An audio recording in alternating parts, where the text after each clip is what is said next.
Kepada seluruh sidang jemaat yang dikasihi Tuhan, sebelum kita masuk dalam ibadah, saya mengucapkan selamat sore, Shalom, sejahtera Tuhan kiranya tetap dilimpahkan kepada kita semua. Mari sebelum kita masuk dalam acara ibadah, kita tundukkan kepala sejenak untuk kita menyerahkan ibadah ini kepada Tuhan. Bapa yang bertahta dalam kerajaan surga, di dalam nama Tuhan Yesus Kristus pada sore malam hari ini, kembali kami datang kepadamu Tuhan, untuk menyerahkan hidup kami, untuk bisa beribadah kepadamu, di minggu yang terakhir di bulan Januari ini, untuk kami juga boleh menikmati kasih dan kemurahan-Mu, dan kami boleh menyambut bulan yang baru yang akan datang. Itu sebabnya sekarang kami menyerahkan hidup kami ke tangan-Mu, biar Tuhan tetap berkemurahan, berbelas kasihan kepada kami, untuk kami bisa beribadah, menyembah serta memuliakan nama-Mu. Mari Tuhan, kami serahkan ibadah ini dari awal sampai pada selesainya ke tangan-Mu. Mohon pimpinan-Mu, terutama mohon kehadiran-Mu di tengah-tengah ibadah kami, memberkati ibadah kami dari awal sampai pada selesainya. Di saat kami memuji membesarkan nama-Mu, biarlah Tuhan Engkau juga hadir dalam puji-pujian, nama Engkau dipermuliakan. Pelayan-pelayan-Mu yang terkait dalam ibadah raya pada sore hari ini, kami serahkan ke tangan-Mu. Dalam diri kami tidak kekuatan kemampuan apa-apa, kami hanya bisa berserah untuk bisa melakukan apa yang Engkau ajarkan kepada kami. Segala pekerjaan setan yang coba mengganggu, merintangi dalam ibadah kami, kami sehati panggil nama-Mu yang penuh kuasa untuk mengusirkan segala pekerjaan setan, yaitu di dalam nama Tuhan Yesus Kristus, darah Kristus yang berkuasa. Terima kasih Tuhan, terima kasih. Kami sambut ibadah ini dalam ucapan syukur dalam nama Tuhan Yesus Kristus. Haleluya. Amin. Puji Tuhan, saudara sekalian yang dikasihi Tuhan, kita akan bersama-sama melakukan pujian dari buku NR 213, Ku Dijangkaunya. 213, Ku Dijangkaunya.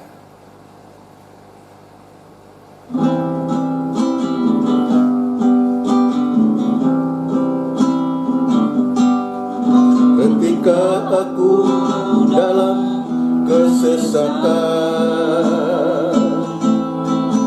aku berseru pada Yesus,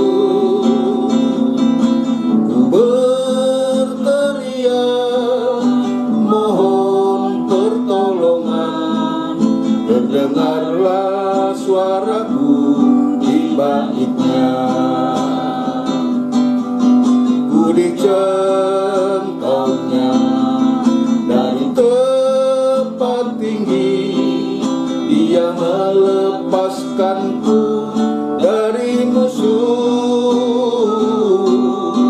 Jadilah Tuhan perisai hidupku. Haleluya, pujilah Tuhanku. Betapa besar kasih setiamu,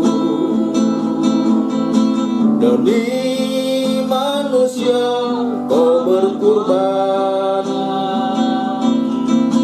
Kau disalibkan, curahkan darah-Mu untuk tebus semua dosa manusia.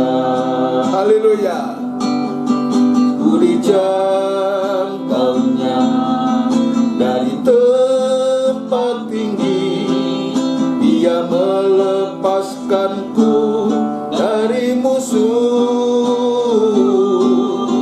Jadilah Tuhan perisai hidupku. Haleluya, pujilah Tuhanku.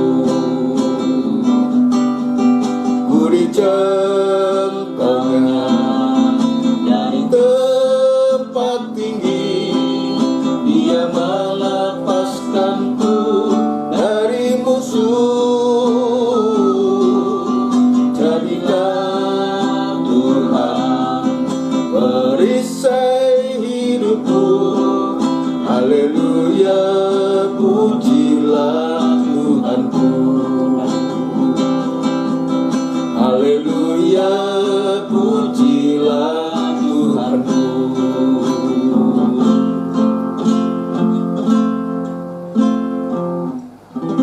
Puji Tuhan, saudara sekalian, apapun keadaan kita, dimanapun kita berada, ya sanggup Allah, sanggup Tuhan Yesus sanggup untuk menjangkau kita, sanggup untuk menolong kita. Itu sebabnya biarlah kehidupan kita selalu berserah diri kepadamu, karena Yesus sudah mati tergantung di kayu salib untuk kita, dan kita yakin pula apapun yang sedang kita hadapi, Dia sanggup untuk menjangkau, untuk menolong, untuk memberikan kebebasan kepada kita. Saatnya untuk kita akan masuk dalam pemberitaan firman Tuhan, dan kita akan melakukan satu pujian ya, dalam buku NR pula, buku NR nomor 228, Penuhi Aku Sekarang. NR 228.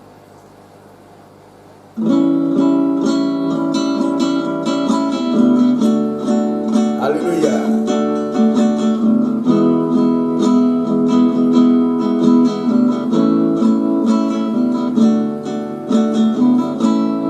Penuhi sekarang Tuhan, penuhilah hidupku. Hatiku bagai tanah gersang, merindukan jamahan Roh Suci. Hidupku bagai bejana, ku bawa ke sungai-Mu Tuhan. Ingin ku teguh kesejukan air hidup-Mu Tuhan. Penuhi aku sekarang, penuhilah hidupku. Hanya Engkau yang ku rindu, jamahlah hidupku Tuhan. Penuhi sekarang Tuhan, penuhilah hidupku. Hatiku bagai tanah gersang, merindukan jamahan Roh Suci. Hidupku bagai bejana, ku bawa ke sungai-Mu Tuhan. Haleluya.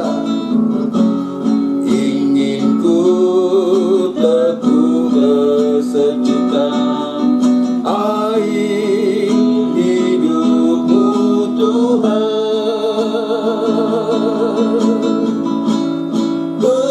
Penuhi aku sekarang, penuhilah hidupku. Haleluya. Hanya Engkau yang ku rindu, jamahlah hidupku Tuhan. Penuhi aku sekarang, penuhi aku sekarang, penuhilah hidupku. Haleluya. Hanya Engkau yang ku rindu, jamahlah hidupku Tuhan.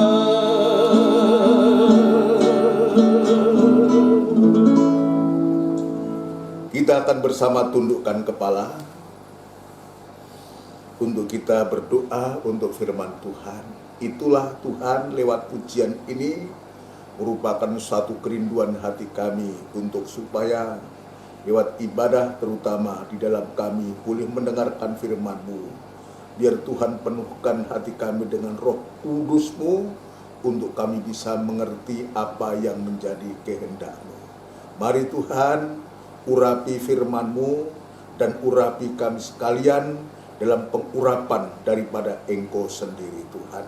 Terima kasih membuka hati kami yang seluas-luasnya dan penuhi hati kami dengan firman dan Roh Kudus-Mu supaya firman-Mu nyata dalam kehidupan kami Tuhan. Terima kasih Bapa di surga, terima kasih kami berdoa untuk gereja-gereja lain yang bersamaan beribadah semacam di tempat ini. Biar Tuhan juga memberkati seperti Tuhan memberkati kami di sini. Pengurapan-Mu, pengurapan yang sama juga Engkau nyatakan dalam diri setiap hamba-hamba Tuhan yang saat bersamaan ini boleh bersama-sama kami bertugas menukar tugas pelayanan yang Tuhan percayakan kepada hamba-hamba Tuhan, para gembala dimanapun mereka berada, bersama sidang jemaat-Mu boleh mengalami kebangunan rohani Tuhan. Terima kasih Bapa, terima kasih demikian pula hamba tetap berserah diri kepadamu, biar kemurahan dan belas kasihan-Mu tetap Tuhan nyatakan kepada hamba untuk mampu menyampaikan firman-Mu dengan benar dan murni, sehingga firman-Mu nyata dalam kehidupan kami, mengerjakan hati kami, membentuk kehidupan kami, sampai sewaktu-waktu menjadi sempurna seperti Engkau sempurna, dan sekaligus firman Tuhan yang boleh kami dengar lewat ibadah ini menjadi jawaban dari setiap masalah persoalan yang sedang kami hadapi di hari-hari ini. Terima kasih Tuhan, terima kasih. Kami juga berdoa untuk seluruh sidang jemaat-Mu yang saat ini berada di rumah-rumah mereka masing-masing, yang juga sangat merindukan hadirnya Engkau dalam firman-Mu. Biar Tuhan Engkau memberikan kekuatan, kemampuan, memberikan ketenangan, kerinduan hati untuk selalu merindukan perkataan-Mu seperti Maryam Tuhan. Terima kasih Tuhan, terima kasih, terima kasih. Inilah seru doa dan permohonan kami, dan kami alaskan di dalam nama Tuhan Yesus Kristus. Haleluya, amin. Puji Tuhan, saudara sekalian. Sebelum lanjut dalam pemberitaan firman Allah kembali, saya mengucapkan selamat sore, shalom, sejahtera Tuhan kiranya tetap dilimpahkan kepada kita semua. Ialah berkat Tuhan ya lewat ibadah raya ini sungguh-sungguh akan menjadi nyata. Berkat Tuhan dalam bentuk firman Allah ini sungguh-sungguh akan menjawab segala masalah persoalan yang sedang kita hadapi di hari-hari ini, bahkan masa-masa yang akan datang yang harus gereja hadapi. Sebab kita ya secara fisik sekarang ini kita sudah diperhadapkan dengannya adanya kesulitan-kesulitan ya oleh karena ada pandemi ini. Jangan kita terima hanya sebegitu saja, tapi biarlah ini bermakna, memberikan makna kepada kita untuk supaya kita tetap siap berhati-hati, jangan sampai lengah. Jangan sampai karena pandemi ini membuat ibadah dan plan kita menjadi lemah. Ya, kita tidak berkobar-kobar lagi, bahkan kecenderungan untuk nanti bisa saja untuk malas pergi ke gereja, saudaraku. Ini bisa saja terjadi sebab ini semua adalah ya pekerjaan setan sesungguhnya untuk melemahkan kita, khususnya orang-orang yang percaya, anak-anak Tuhan yang biasa ke gereja. Sekarang dengan apa yang terjadi ini kita tidak lagi bisa ke gereja. Kalau ini kita biarkan begitu saja, saku, hati kita padam, saku, kasih kita mulai dingin, saku, kita tidak berkobar-kobar lagi, maka tidak menutup kemungkinan kemudian nanti kita akan menjadi kehidupan yang akhirnya malas untuk beribadah, malas untuk melayani Tuhan. Wah, kalau semacam itu, semacam ini yang terjadi, saku, maka betul-betul kita tidak akan bisa mencapai tujuan apa yang Tuhan canangkan kepada kita, untuk kita dibentuk sampai menjadi bentuk yang sempurna seperti Dia sempurna adanya. Sebab itulah yang Tuhan rindukan kepada kita. Itu sebabnya suatu pekerjaan kuasa penciptaan atas bumi yang pertama ini jelas bagi kita yang sedang kita pelajari untuk membentuk bumi ya yang belum berbentuk, atau bumi yang porak-poranda, yang hancur, ya, yang juga kita lihat kalau porak-poranda dan hancur, apa yang bisa diharapkan?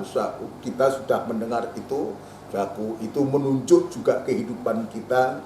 Lalu juga kuasa penciptaan atas bumi yang pertama ini juga untuk mengisi, sebab bumi itu kosong, maka Tuhan ingin mengisi. Ini bagian yang kedua, bagian pokok besar yang kedua. Jika Tuhan izinkan nanti kita akan periksa, dan yang ketiga, menerangi bumi yang gelap gulita. Itu sebabnya biarlah karya besar yang Tuhan sudah kerjakan ini bagi bumi yang belum berbentuk, kosong dan gelap gulita ini menjadi nyata prakteknya dalam kehidupan kita semua. Itu sebabnya dalam pembentukan, penciptaan atas pembentukan bumi ini, kemarin kita sudah berulang-ulang menyampaikan sasaran utama adalah manusia, nikah manusia, dan juga ibadah dan pelayanan kita. Ya, untuk sekarang prakteknya adalah dengan bumi yang belum berbentuk, kosong dan gelap gulita ini, semua menunjuk kehidupan manusia, kehidupan gereja Tuhan di hari-hari ini. Untuk supaya apa? Untuk supaya proses pembentukan ini boleh terjadi. Itu sebabnya Tuhan memberikan, yang menjadikan sasaran yang utama dalam penciptaan bumi ini. Untuk apa? Untuk supaya kehidupan kita, nikah rumah tangga kita, bahkan ibadah dan kita mempunyai bentuk yang Tuhan canangkan, yang Tuhan berikan kepada kita, bukan bentuk dunia. Baik hidup kita, nikah kita, ibadah kita, bukan bentuk dunia ini yang Tuhan ajarkan kepada kita, yang Tuhan berikan kepada kita. Kenapa? Saudara sekalian, Tuhan tidak memberikan bentuk seperti dunia ini. Sebab dunia ini sedang lenyap. Dunia ini akan tidak ada lagi, sebab Tuhan nanti akan menggantikan dunia yang lama, bumi yang lama ini, langit yang lama, laut yang lama ini tidak ada lagi, dan Tuhan gantikan langit dan bumi yang baru. Ini yang Tuhan tunjukkan. Itu sebabnya kenapa Tuhan menunjukkan bentuk ini, bentuk kebenaran, bentuk kesucian, sampai betul-betul kehidupan nanti kita akan juga menjadi sempurna seperti Dia sempurna. Itu sebabnya sasaran ini sekali lagi tertuju kepada umat ciptaannya, terutama manusia, untuk supaya betul-betul Tuhan itu tidak mau membiarkan manusia, nikah, bahkan ibadah dan pelayanan kita itu hancur lebur porak-poranda, sehingga tidak ada masa depan, tidak ada harapan apa-apa. Tapi sebaliknya, Tuhan ingin membentuk menjadi bentuk yang benar, menjadi bentuk yang suci, untuk menjadi bentuk yang sempurna.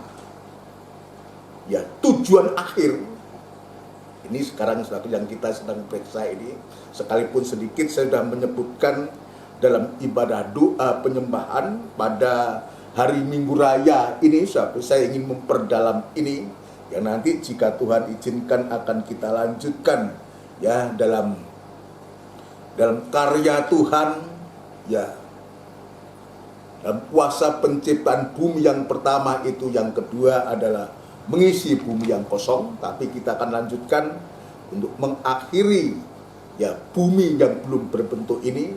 Maka tujuan akhir dari pembentukan bumi ini adalah ya bagi kita adalah ya untuk supaya kehidupan kita yang sudah dibentuk oleh Tuhan dengan bentuk kebenaran, hendaklah engkau benar seperti aku benar, seperti Yesus benar. 1 Yohanes pasal yang ketiga, ayat yang ke-7.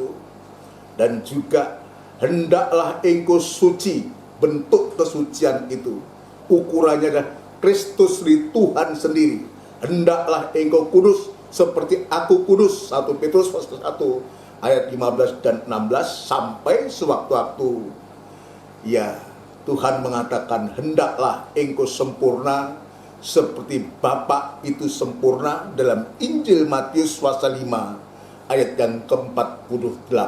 Artinya apa? Tuhan ingin mengembalikan manusia itu seperti ciptaan semula. Ini yang perlu kita pahami.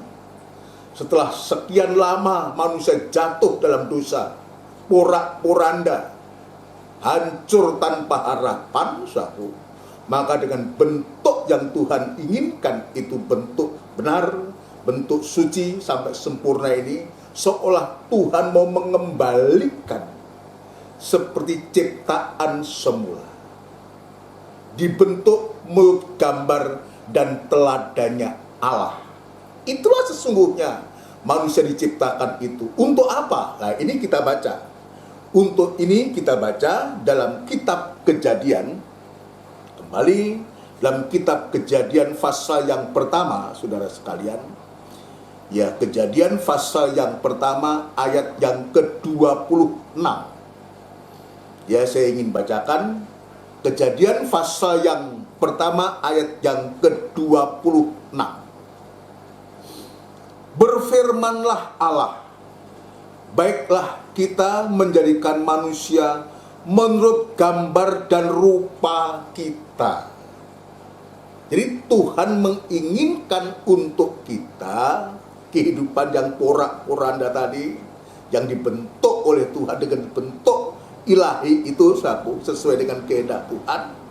Ya, untuk apa? Untuk supaya kita kembali ya menjadi manusia yang diciptakan menurut gambar dan rupanya Tuhan, menurut gambar dan rupa Allah.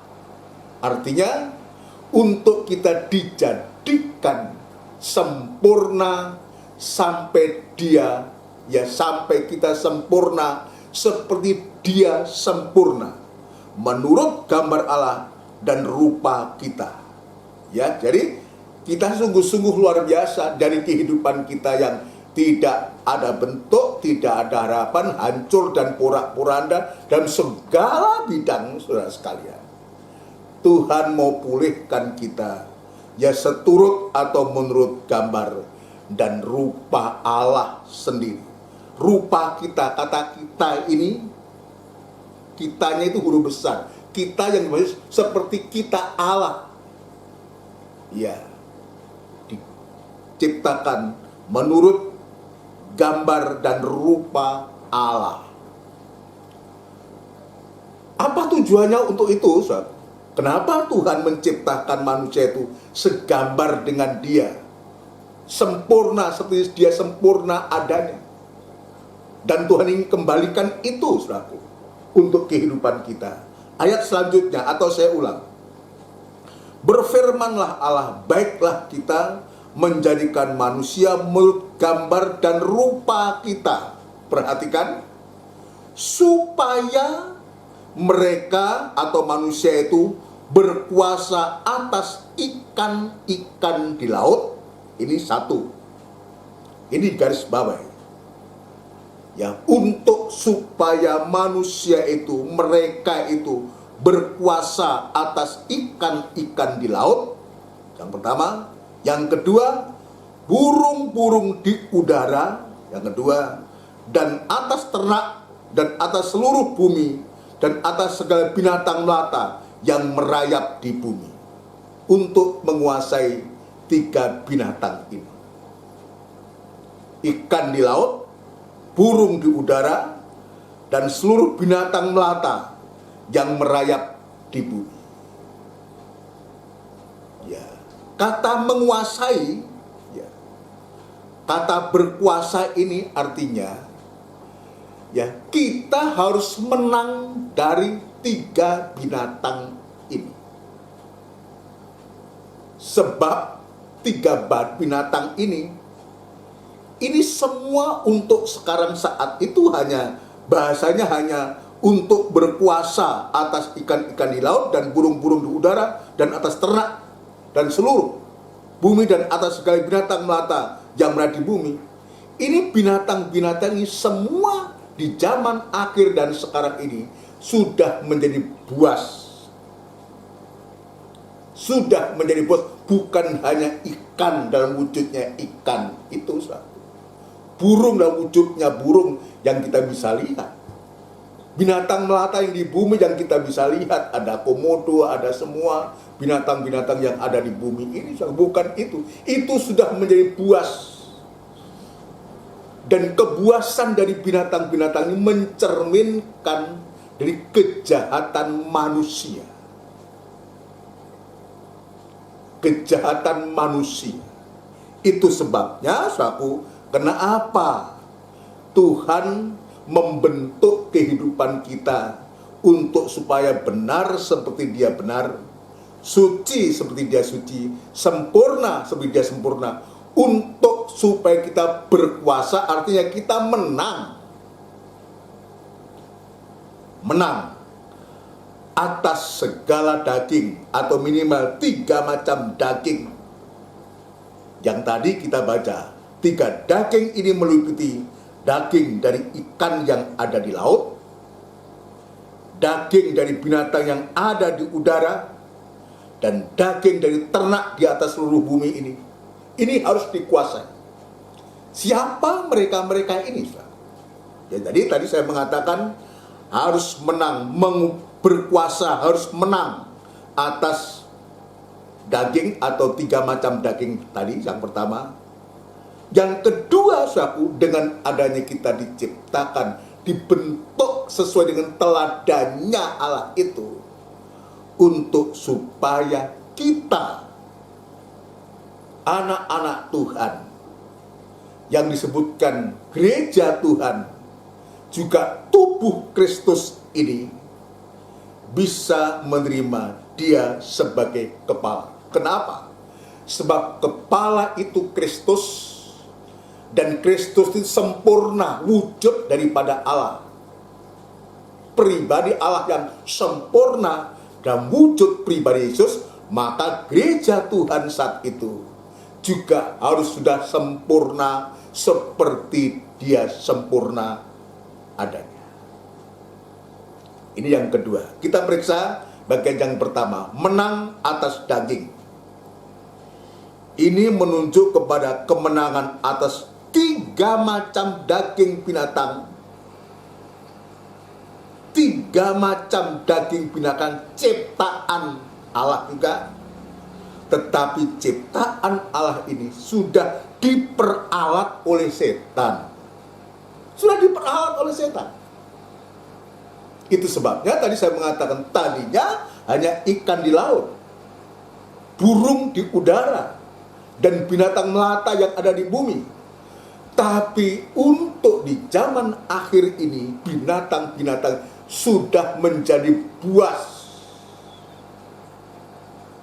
Sudah menjadi buas.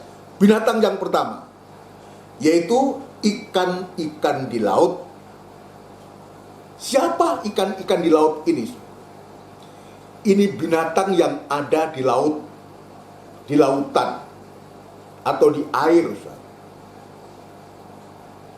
Ya, binatang yang ada di laut ini, dalam Wahyu pasal yang ke-13, ini mohon diperhatikan, disimak, sebab ini dalam sistem pengajaran semacam ini, dalam Wahyu pasal 13 ayat yang pertama ini, ya, dan ibadah raya ini, kita akan melihat, akan membuka ini.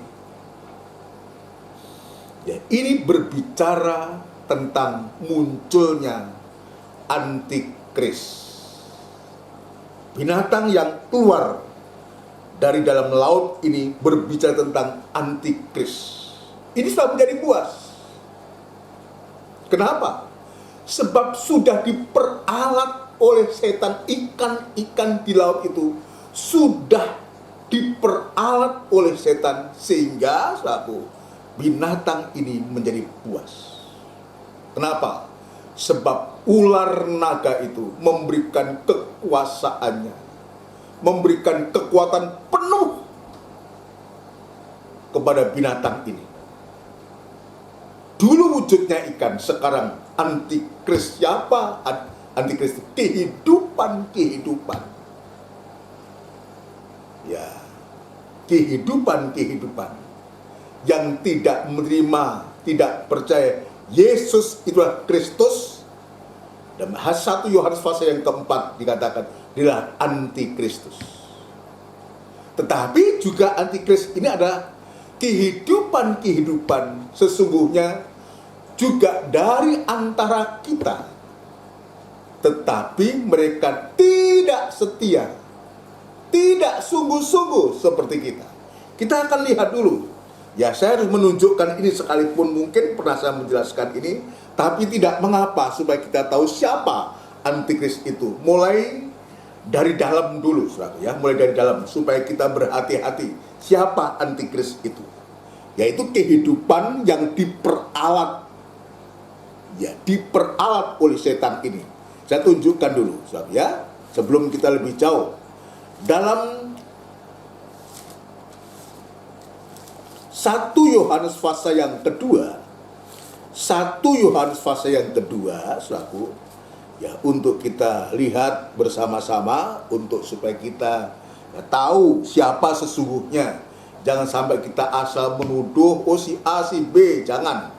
Lebih baik kita membaca dan kita tahu dan kita bersikap setelah kita tahu. Ayat 18. Anak-anakku, waktu ini adalah waktu yang terakhir. Ya, dan seperti yang telah kamu dengar, seorang antikristus akan datang. Sekarang telah bangkit banyak antikristus. Itulah tandanya bahwa waktu ini benar-benar adalah waktu yang terakhir. Jadi bukti bahwa waktu ini adalah waktu yang terakhir itu sudah 2000 tahun yang lalu. Rasul Yohanes sudah menuliskan ini, apalagi sekarang. Yaitu munculnya seorang antikristus. Ayat 19. Memang mereka berasal dari antara kita. Ini garis bawah untuk kita, supaya kita tidak menghakimi sembarang ngomong. Pertama, saya menunjukkan siapa antikris itu. Memang mereka berasal dari antara kita, tetapi mereka tidak sungguh-sungguh termasuk pada kita. Sebab jika mereka sungguh-sungguh termasuk pada kita, niscaya mereka tetap bersama-sama dengan kita. Tetapi hal itu terjadi supaya menjadi nyata bahwa tidak semua mereka sungguh-sungguh termasuk pada kita. Ini yang harus kita waspadai. Itu sebabnya kenapa saya sebagai gembala, sebagai hamba Tuhan mendorong kepada kita semua dalam situasi yang sulit semacam ini, jangan menjadi kendor. Jangan tidak berkobar-kobar lagi, tidak semangat lagi. Bahkan justru kita manfaatkan waktu ini. Wah, enak gak ke gereja, di rumah santai dan semua. Hati-hati. Hati-hati. Kalau kehidupan itu tidak berjaga-jaga, tidak heran kehidupan itu nanti menjadi kehidupan yang tidak sungguh-sungguh, yang pada akhirnya dipakai oleh setan untuk menjadi antikris, orang-orang atau kehidupan yang menentang, yang melawan Kristus itu sebagai satu-satunya Tuhan dan Juru Selamat. Ini yang pertama. Jadi mereka memang berasal dari antara kita, tetapi mereka tidak sungguh-sungguh termasuk pada kita. Ini di garis bawah. Untuk supaya kita bertindak, jangan sampai kita tidak sungguh-sungguh kepada Tuhan. Dalam ibadah maupun dalam pelayanan, kita biarkan hati ini dingin, tidak berkobar-kobar lagi. Sebaliknya, justru kesulitan-kesulitan yang terjadi ini untuk membawa kita lebih berpasrah diri, lebih sungguh-sungguh kepada Tuhan. Kesempatan untuk kita bersungguh-sungguh kepada Tuhan. Itu yang dari dalam. Sekarang yang dari luar, saudara. Yang dari luar, antikris dari luar. Ya, ayat fase yang keempat. Ayat yang ketiga, nanti sudah bisa baca ayat 1 sampai dengan yang kedua, ketiga. Ya, kita baca ayat yang ketiga. 1 Yohanes pasal 4 ayat yang ketiga. Dan setiap roh yang tidak mengaku Yesus, perhatikan, setiap roh yang tidak mengaku Yesus tidak berasal dari Allah. Roh itu adalah roh antikris, dan tentang dia telah kamu dengar bahwa ia akan datang, dan sekarang ini ia sudah ada di dalam dunia. Salah satu contoh dari dalam itu yang nyata, satu dari 12 murid itu satu, yaitu Yudas. Dari dalam, Yudas awalnya termasuk hitungan dari 12 murid Tuhan, terhitung dalam 12 murid Tuhan, tetapi dia menyangkal, dia menjual, dia murtad dari dalam. Ini contoh yang nyata. Itu sebabnya ini menggambarkan jangan kita mengatakan, oh gini-gini. Jangan, lebih baik kita berjaga-jaga dan kita waspada. Jangan nasib kita seperti Yudas dan akhirnya binasa. Dan dari luar, setiap roh yang tidak mengaku Yesus, dia adalah roh antikris. Ya, adalah roh antikris. Ini harus kita waspadai. Bukan kita memusuhi, tapi kita waspadai. Untuk supaya kita juga tidak terpengaruh atau bisa dipengaruhi ya oleh antikris itu yang digambarkan, saudara sekalian.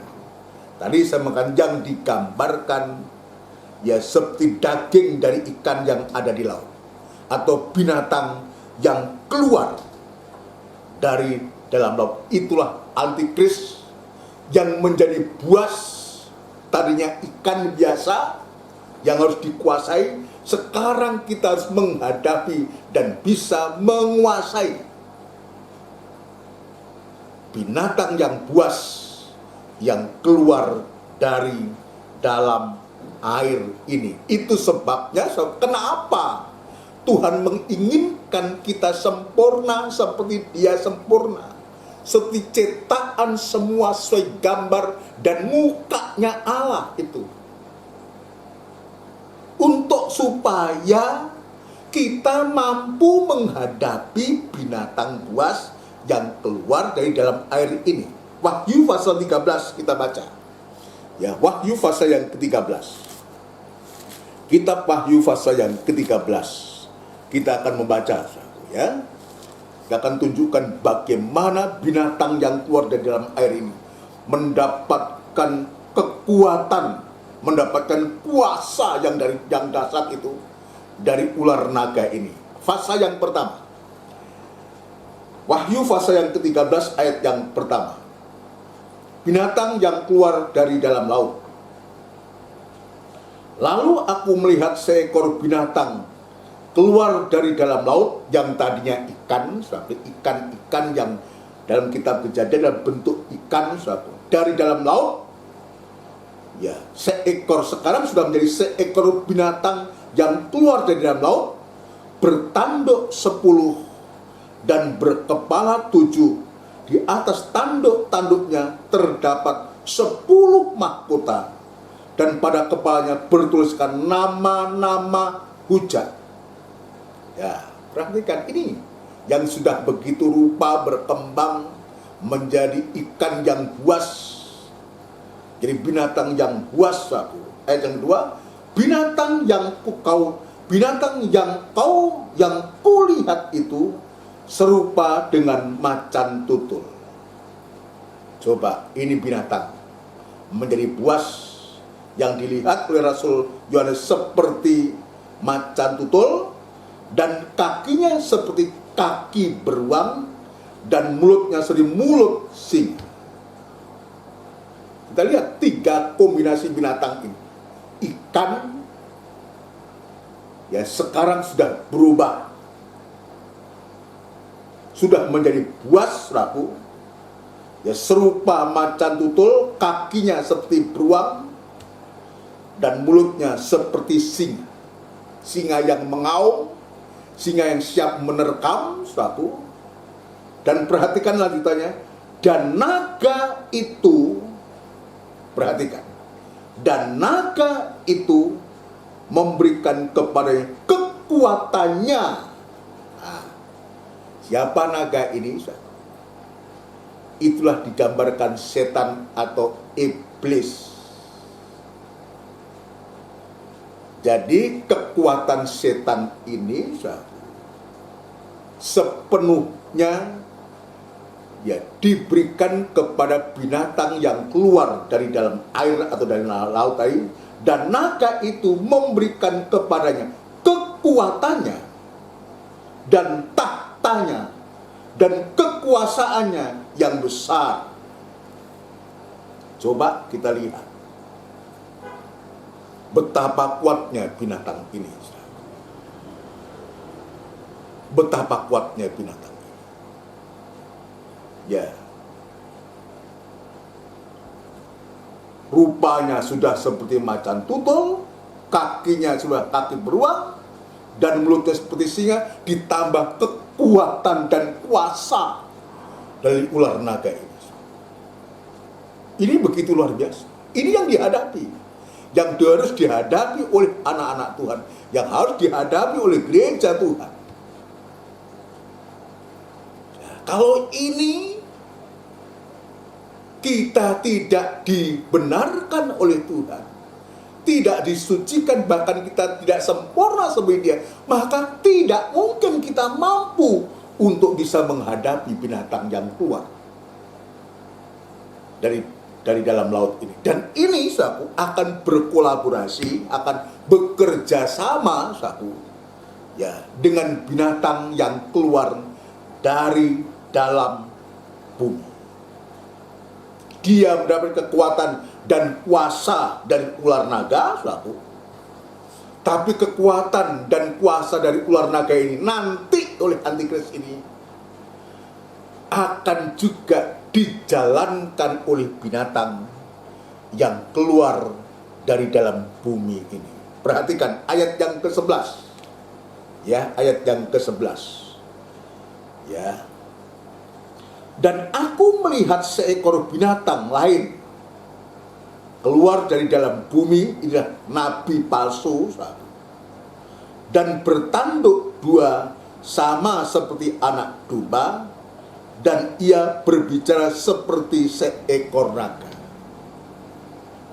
Ya, seperti anak 2, punya tanduk 2.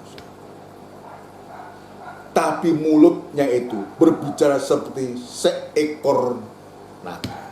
Jadi nabi palsu itu ya nabi tapi palsu. Bukan nabinya Tuhan untuk menyampaikan berita dari Tuhan. Nabi palsu ini ya berbicara seperti seekor naga. Ayat 12. Dan seluruh kuasa binatang yang pertama itu, perhatikan, yaitu binatang yang keluar dari dalam laut tadi, antikris tadi, yang mendapatkan kekuatan dan kuasa yang besar itu dari naga itu, saudara. Saya ulangi, dan seluruh kuasa binatang yang pertama itu dijalankannya di depan matanya. Ia menyebabkan seluruh bumi dan semua penghuninya menyembah binatang pertama yang luka parahnya telah sembuh. Jadi ini luar biasa. Dia bekerja sama. Dan dia memakai nabi-nabi palsu. Itu sebabnya di hari-hari ini, saudaraku, untuk supaya kita waspada dan jangan sampai dari ayat ini lalu kita menghakimi sembarangan saja. Jangan.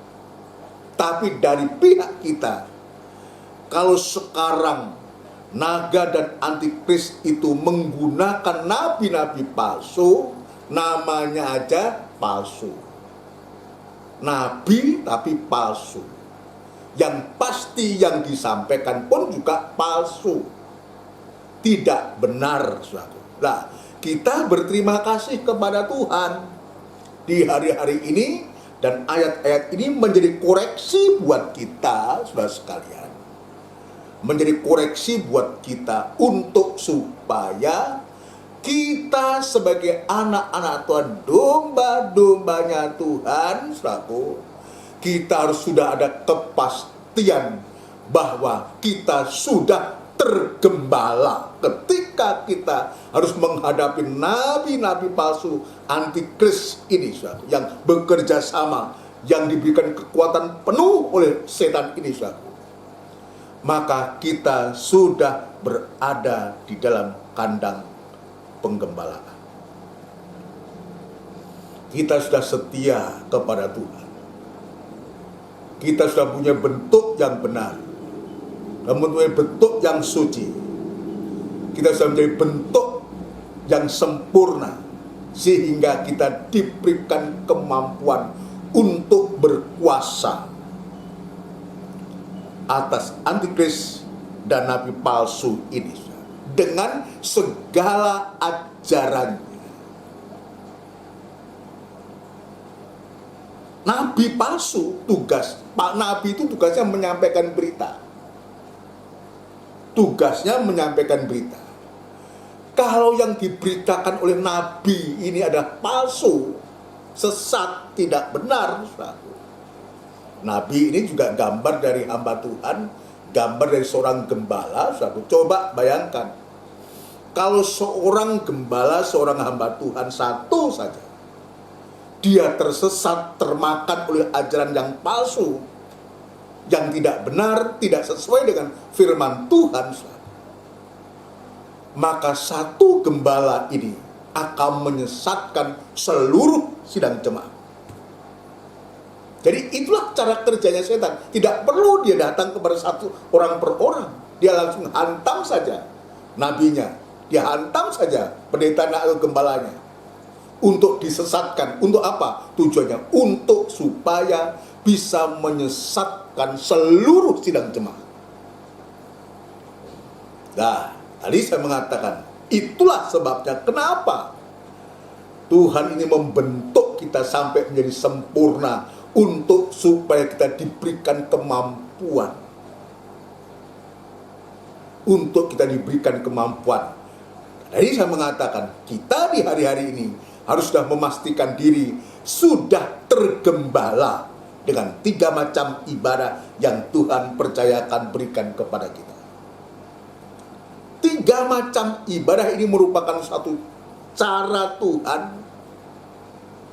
sarana dari Tuhan untuk membentuk kita, menyucikan kita sampai kita menjadi sempurna.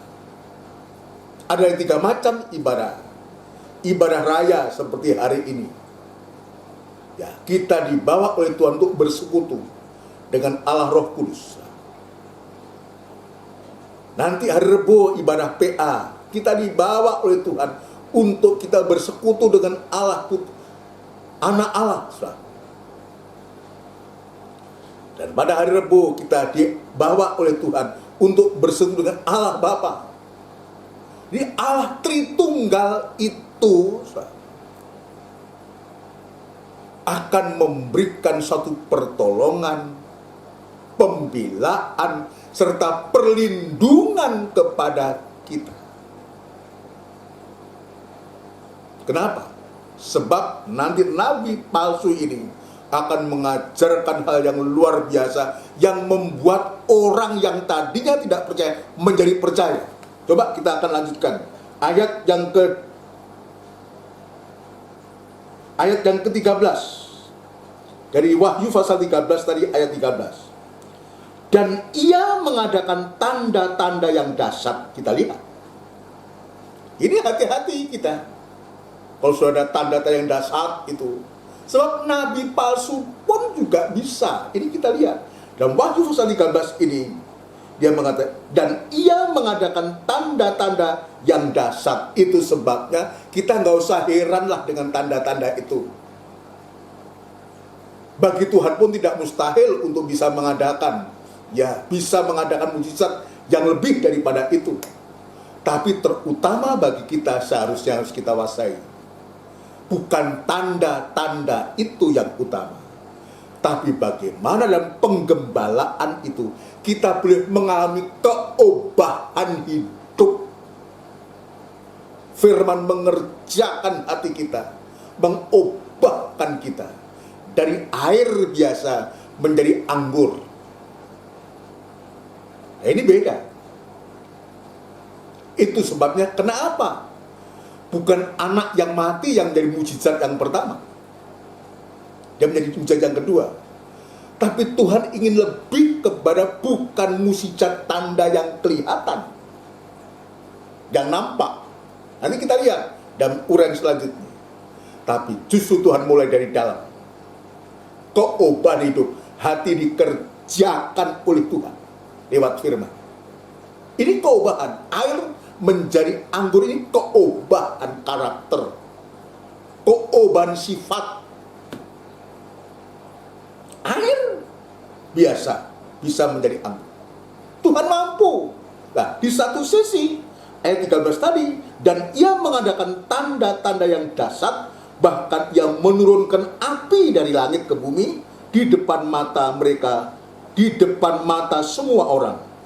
Ia menyesatkan mereka yang diam di bumi dengan tanda-tanda yang telah diberikan kepadanya untuk dilakukannya di depan mata binatang itu, dan ia menyuruh mereka yang diam di bumi supaya mereka mendirikan patung untuk menghormati binatang yang luka oleh pedang, namun yang tetap hidup itu. Perhatikan ayat 15. Dan kepadanya diberikan kuasa untuk memberikan nyawa kepada patung binatang itu. Kita lihat, kepadanya nabi palsu itu sampai diberikan kuasa untuk memberikan nyawa kepada patung binatang itu, sehingga patung binatang itu berbicara juga dan bertindak begitu rupa, sehingga semua orang tidak menyembah patung binatang itu dibunuh. Kita lihat, saudara sekalian, itu sebabnya di hari-hari ini, kenapa kita belajar begitu getol tentang firman pengajaran ini untuk memastikan kita hidup dalam penggembalaan ini. Sebab ke depan ini yang kita hadapi. Baru 2 binatang yang keluar dari dalam air dan dari dalam laut. Tapi masih ada lagi burung-burung di udara. Nabi palsu dan antikris. Ini harus dikuasai, berkuasa.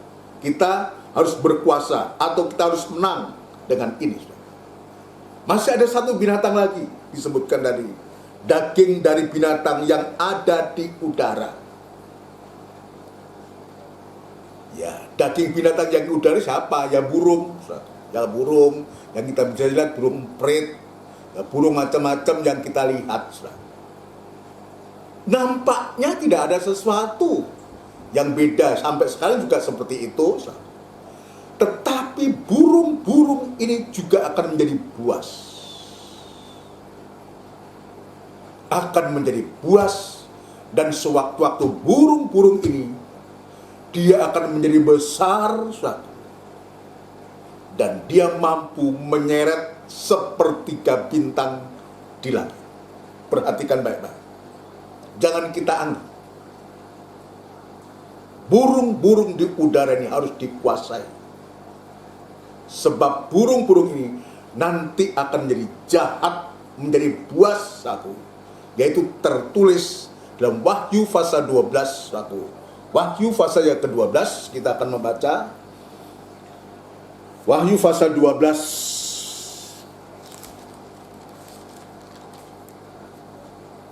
ayat yang ketiga. Ayat yang ketiga. Ayat yang ketiga. Maka Maka tampaklah suatu tanda yang lain di langit. Perhatikan, di udara, di langit. Yang tadi burung-burung dalam kitab Kejadian masih dalam bentuk burung. Ya, tetapi dalam Wahyu pasal 12 ini sudah berubah, sudah menjadi buas. Maka tampaklah suatu tanda yang lain di langit, dan lihatlah seekor naga merah padam yang besar, berkepala 7 dan bertanduk 10, dan di atas kepalanya ada 7 mahkota. Kita lihat, begitu luar biasa. Burung-burung itu menjadi buas, dan Wahyu pasal 12 menunjukkan dia sudah menjadi ular naga merah padam, berkepala 7, bertanduk 10, dan di atas kepalanya ada 7 mahkota. Inilah yang saya sebut tadi, kuasa kegelapan iblis dan setan, yang juga dia sudah memakai antikris dan nabi palsu ini. Ya, dan ekornya menyeret sepertiga dari bintang-bintang di langit dan melemparkannya ke atas bumi. Ini kekuatan yang dahsyat. Itu sebabnya suatu menggunakan nabi palsu dan Wahyu pasal 13 ayat yang keberapa, ke-15 tadi ya.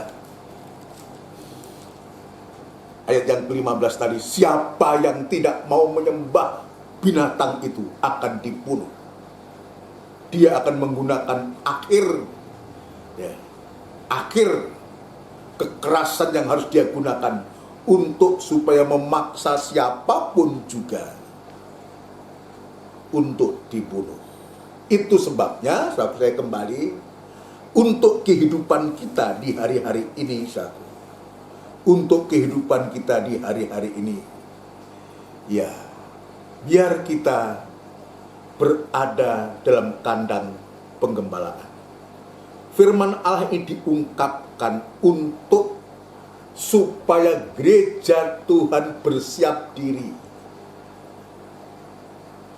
Untuk bersiap diri, supaya jika masa itu terjadi, saudara sekalian, jika masa itu terjadi, maka kehidupan yang digembalakan, yang tergembala, yang sudah tergembala selama ini, tidak harus menghadapi ulah daripada antikris, nabi palsu, dan ular naga ini. Kenapa?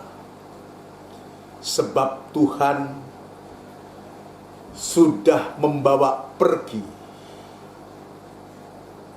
gereja Tuhan. Tuhan sudah membawa terbang dengan dua sayap yang Tuhan sediakan untuk supaya gereja Tuhan itu dia disingkirkan jauh dari mata ular. Disingkirkan jauh dari mata ular. Ini kita gereja Tuhan di hari-hari ini. Ini harus tahu, saudara sekalian. Kita ini beribadah sedang diarahkan kemana, sedang dibawa kemana, sebab kita diperhadapkan dengan binatang-binatang buas ini. Dengan fakta yang ada dalam kitab Wahyu 13 ini, sungguh luar biasa kalau kita tidak dibawa oleh Tuhan, tidak menutup kemungkinan kita akan menjadi penyembah-penyembah antikris ini. Sebab kalau tidak, dia harus dibunuh. Nah, Tuhan memberikan cara kepada gereja Tuhan. Gereja Tuhan yang mana? Dalam kitab Wahyu pasal yang ke-12, saudaraku. Ya, kitab Wahyu pasal yang ke-12 ini saya harus menunjukkan kepada kita, ya.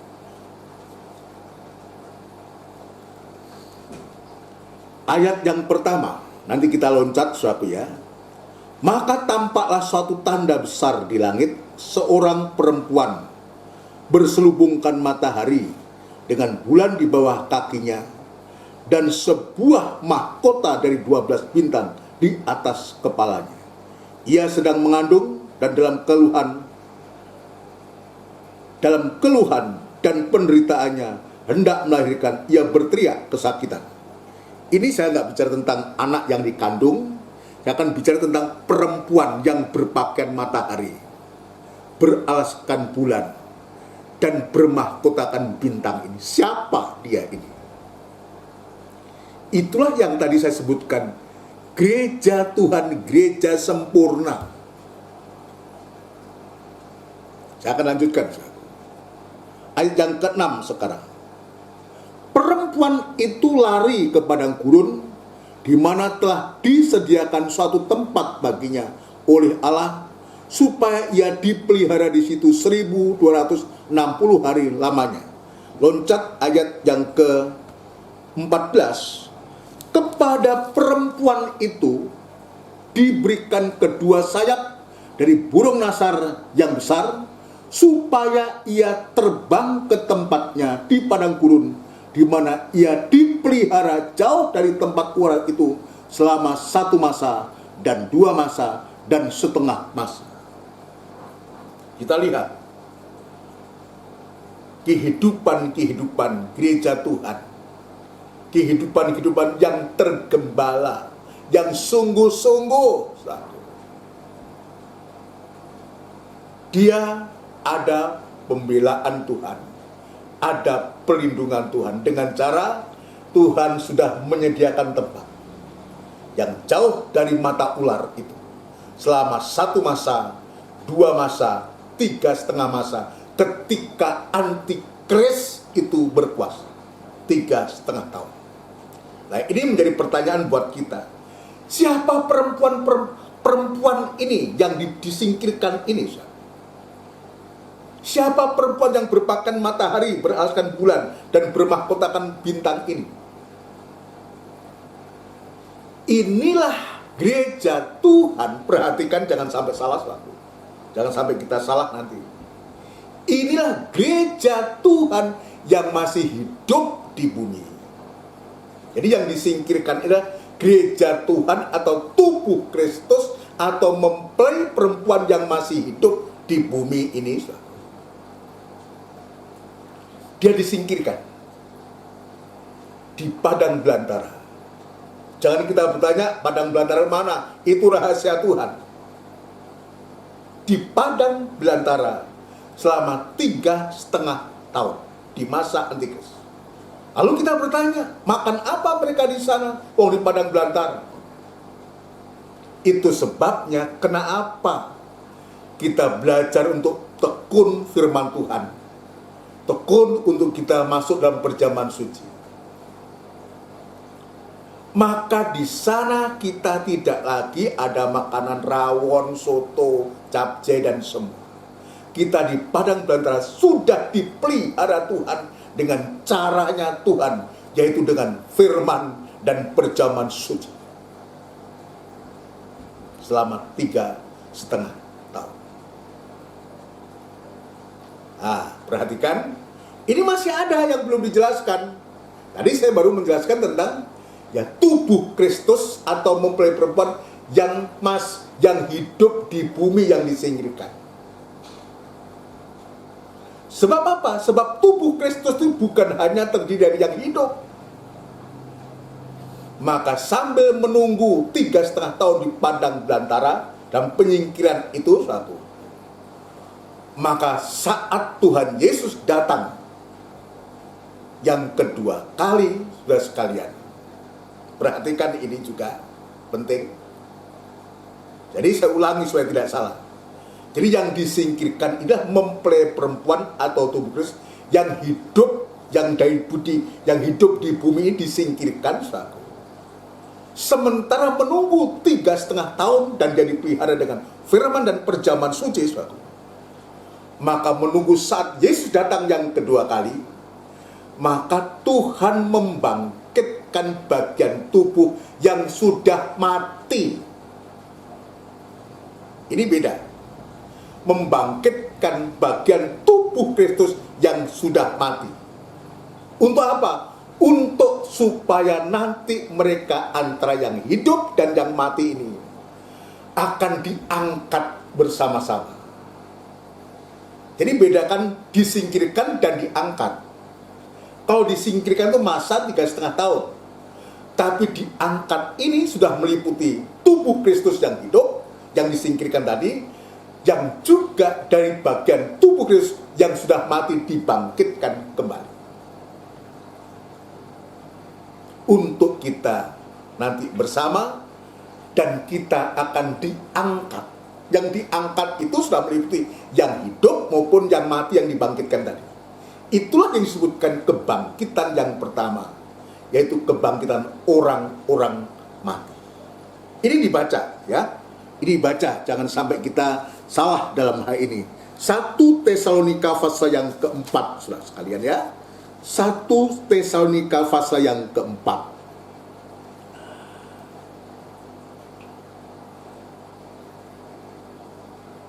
Ayat yang ke-16, kita langsung ayat yang ke-16 ya. 1 Tesalonika pasal 4. Ini kebangkitan pertama, kebangkitan orang-orang mati.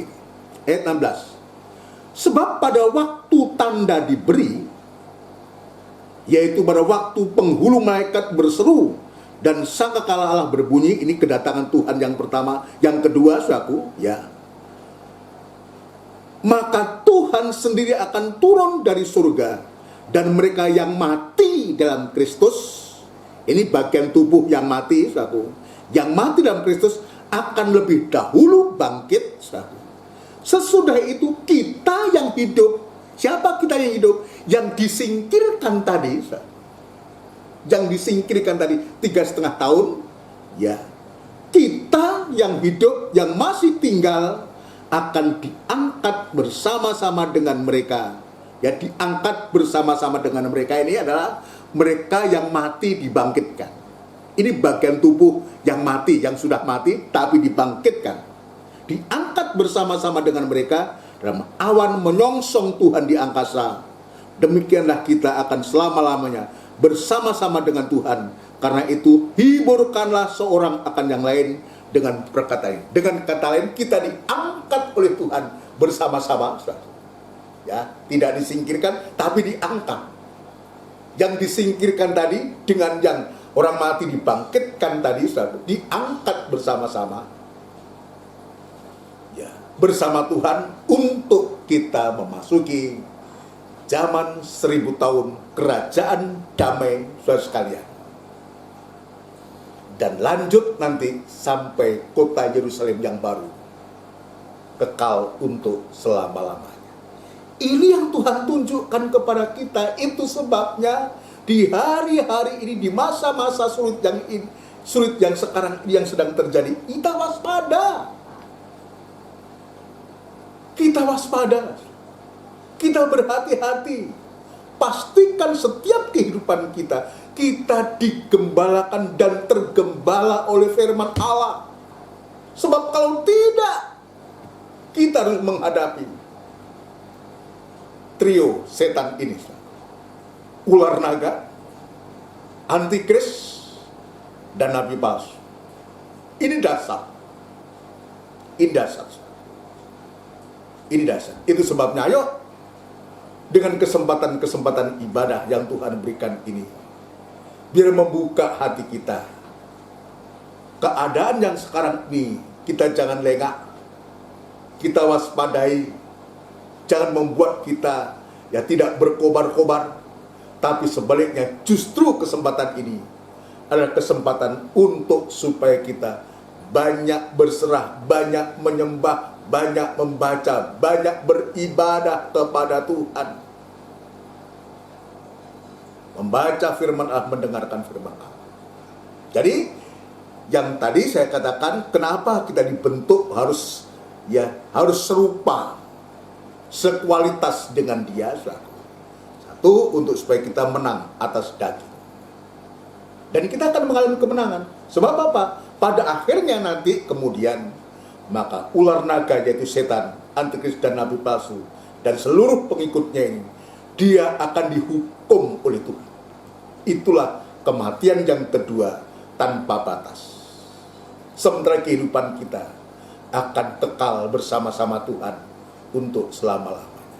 Menang atas 3 macam daging ini, karena Tuhan yang sudah mempersiapkan kita, mulai membentuk kehidupan kita menjadi bentuk yang benar, yang suci sampai sempurna, untuk kita berkuasa atas binatang, atas ikan-ikan di laut, burung-burung di udara, sampai pun binatang yang melata yang ada di bumi.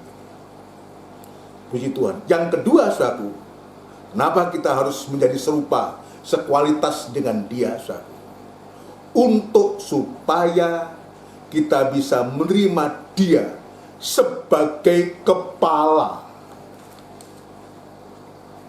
Ini yang kedua. Menerima Dia sebagai kepala. Gereja Tuhan ini adalah tubuh Kristus. Ya, gereja Tuhan adalah tubuh Kristus oleh kuasa firman, saudara. Di hari-hari ini, ya, gereja diajar dan dibentuk supaya menjadi tubuh yang layak menerima Yesus sebagai kepala. Ayat yang terakhir kita baca, ya. Ini tujuan kita. Ya, dalam Efesus pasal yang keempat, saudara.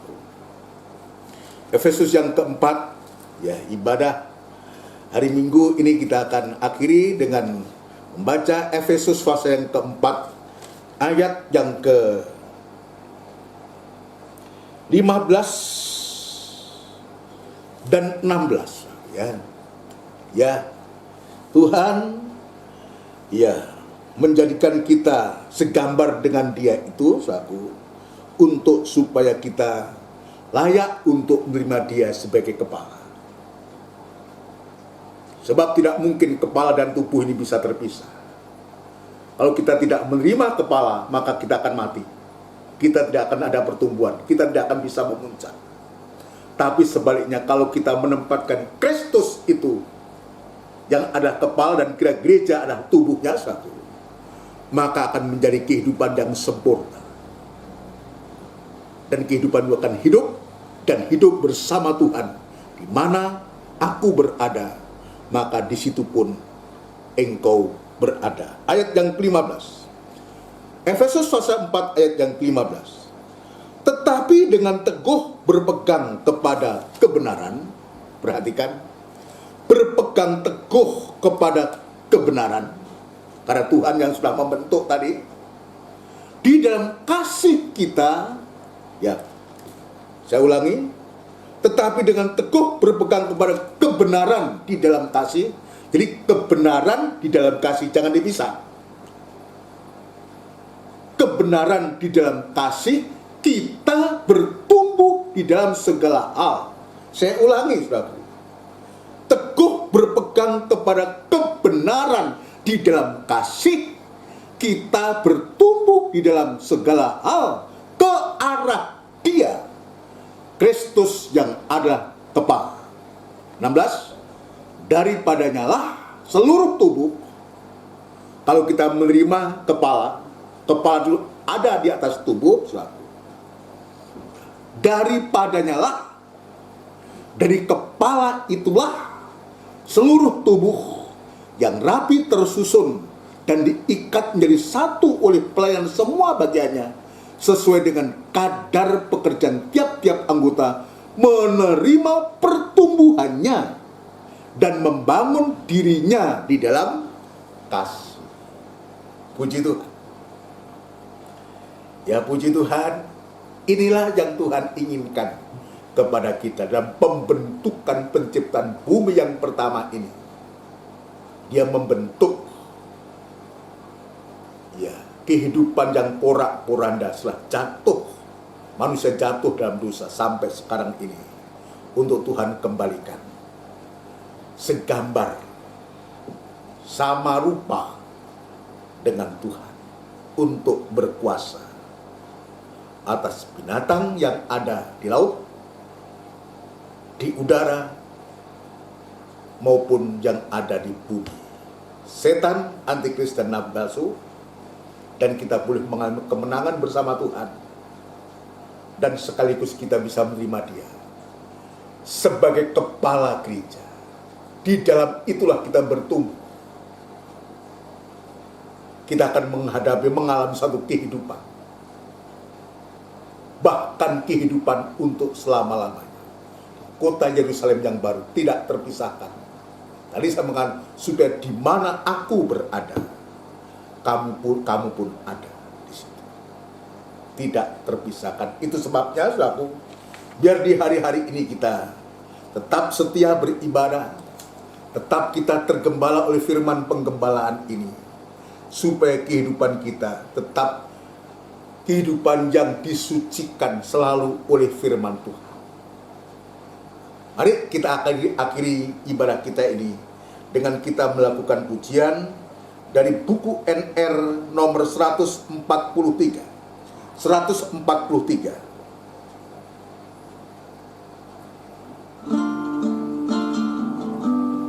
Haleluya.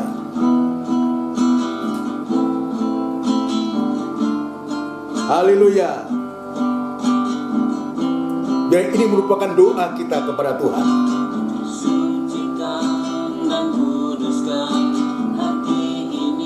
Kalau kita selalu dikuduskan, maka Dia akan menyempurnakan yang Ia kuduskan. Haleluya.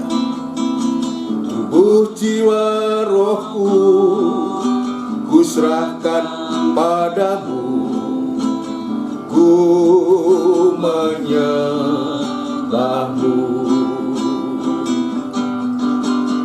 Tinggikan namamu ya Tuhan, mulialah namamu ya Tuhan. Tiada lain seperti Engkau ya Allahku, besar kuasa-Mu. Tiada lain seperti Engkau ya Allahku, besar kuasa-Mu. Sucikan dan kuduskan hati ini, sucikan dan kuduskan hati ini. Haleluya. Untuk layak menghadap hadirat-Mu, tubuh, jiwa, rohku kuserahkan padamu, ku menyembahmu. Haleluya. Tinggikan namamu ya Tuhan. Haleluya.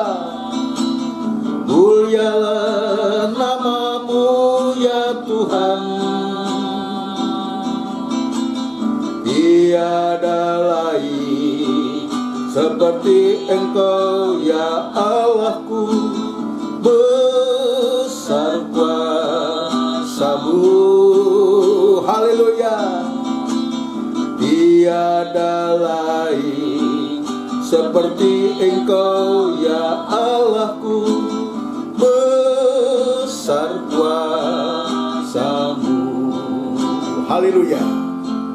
Kita tundukkan kepala, biar kita nyatakan kerinduan kita kepada Tuhan, untuk supaya lewat firman penggembalaan, firman pengajaran ini, kita senantiasa disucikan oleh Tuhan, supaya kita layak nanti jika Dia datang yang kedua kali, menyempurnakan kehidupan kita semua, dan kita boleh diangkat bersama-sama Tuhan untuk hidup kekal selama-lamanya. Kami bersyukur, kami berterima kasih Tuhan untuk lawatan-Mu pada sore malam hari ini. Engkau sudah menyatakan kehendak-Mu kepada kami.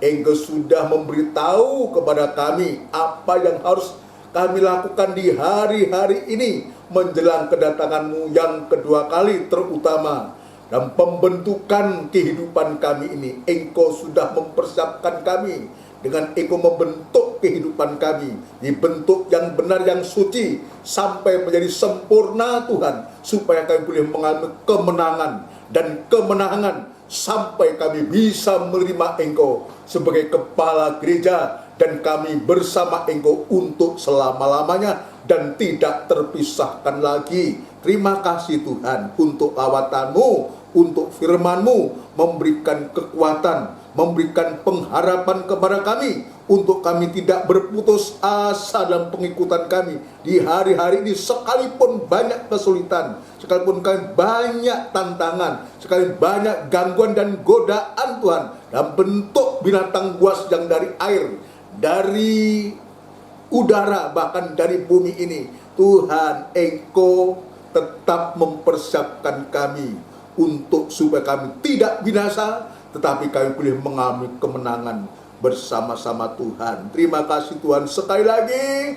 Tuhan, jika di hari-hari yang lalu kami banyak berputus asa, banyak kami mengalami kesulitan, kesusahan, bahkan kami lemah, Tuhan, itu sebabnya firman Allah ini, biar hati kami, mata kami boleh diperlihatkan oleh Tuhan betapa Engkau sangat memperhatikan, melawat, mempersiapkan kehidupan kami, untuk kami pada akhirnya berbahagia bersama-sama Engkau untuk selama-lamanya.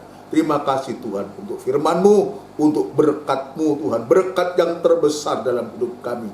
Itulah firman Allah, tetap memberkati dan menjadi berkat bagi orang lain, mengerjakan hati kami menjadi iman, dan kami boleh praktek untuk firman Allah ini Tuhan. Terima kasih Bapa, terima kasih Tuhan, terima kasih untuk apa yang Tuhan sudah berkatkan kepada kami semua. Terima kasih, kami alaskan doa dan sembahyang kami di dalam nama Tuhan Yesus Kristus.